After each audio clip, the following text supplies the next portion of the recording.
ఆవురా ఈ పనికి మాలింది ఎక్కడ పోయింది? దీనింట్లో మనం డ్రెస్ లేకుండా వస్తుందో డ్రెస్ వేసుకొని వస్తుందో అదేందో స్విమ్మింగ్ పూల్ డ్రెస్ అంట.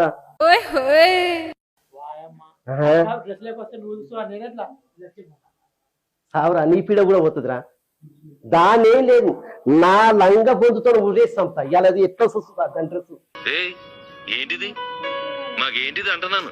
డ్రెస్ల మనవయ్య జనాలు కామెంట్లు పెడుతున్నారు, సిగ్గు శరవేం లేదు దానికి. నిజంగా అమ్మా ఇది నా వల్ల నా అక్క అని చెప్పుడు నన్ను మంది ఏమైనా కనిపిస్తే కుక్కలు బిక్క తిన్నట్టే. మీ చెల్లె గిట్ల తిరుగుతుంది గిట్ల తిరుగుతుంది గిట్ల తిరుగుతుంది, నేను ఏం చెప్పుకోలే. సిగ్గుకు వస్తున్నా, మానం లేక మర్యాద లేక. ఓ అమ్మా ఎవడు అడిగాడ్రా నిన్ను? ఎవడు అడిగాడ్రా? ఆకలేస్తే అన్నం పెడతా, మూడొస్తే ముద్దు పెడతా చిన్నోడా.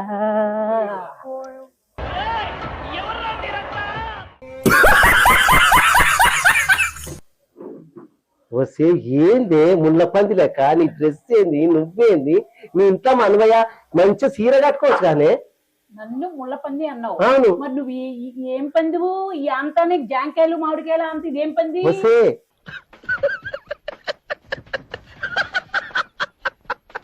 నేను కంటి సినిమా చూసి తీసేటప్పుడు పుట్టలేదు.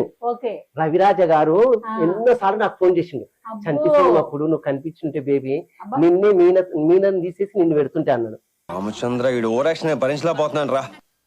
ఇది కథ. ఈ పన్ను ఉడింది లేదని చూడలేదే ఉంటారు. అది మొన్న ఊడిందే, మొన్న నా మీద నువ్వే అందగెత్తమంటావు. అప్పుడు చెప్పు, నాకు తెలియక. నేను అందం, నువ్వు మందం, నీకు నాకు చాలా తేడా ఉంది. కాదే జర్రెగొడ్డు అంటావు, బర్రెగొడ్డు లాగుండి పనికి మాలిందానా? నీ రీతి ఏంది, నీ రివాయి ఏందే?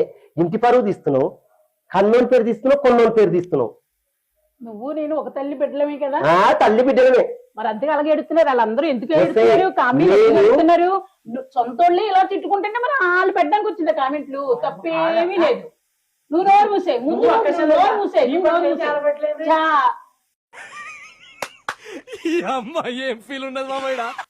ఇది నా చెల్లెనేరా, మా నాయన ఉంచుకున్న దాన్ని పుట్టింది.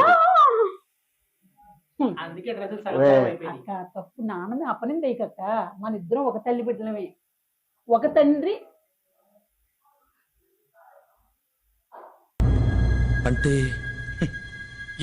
ఇత్తనం ఒకటేనే, పొలాలు రెండు.